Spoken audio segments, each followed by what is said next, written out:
Abay, kayo nga nang hinaw naman. Tayo naman. Ah, di kita mo kami ng tubig. Sabagay nga sigay. Haplusin nyo ng ayos. Hati mo naman kamay na.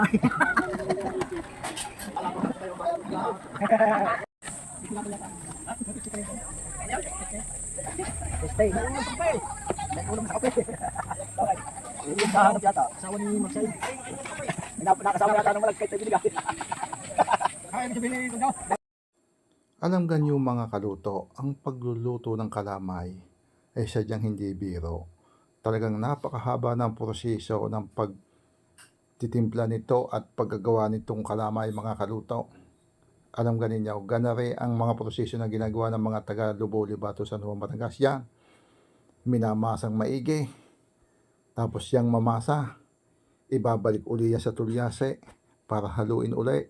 Gayaan, magluto ng kalamay ang mga taga Batangas, mga kaluto. Pinaiikot-ikot pa. Kapag yan ay naluba, ibabalik uli yan dyan sa nakulong hinahalong asukal at saka gata, mga kaluto. Yan.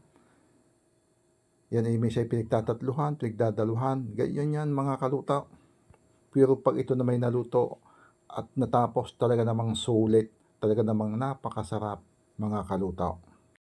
Ganari baga naman mga kaluto. Sino sa inyo ang hindi pa nakakaluto at hindi pa nakakatimpla ng kalamay?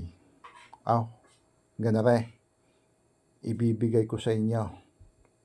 Kung halimbawang magluluto kayo at halimbawang 3 salop ang lulutuin, ang gagamitin ditong niyog ay 25 buong niyog.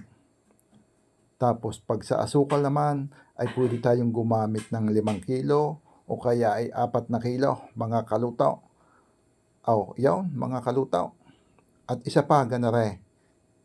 Ari pa ang masasabi ko sa inyo mga kaluto.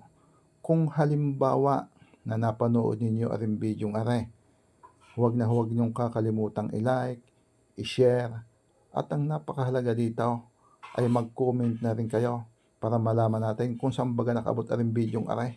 Kaya ari ang masasabi ko ulit ay di maraming salamat mga kaluto.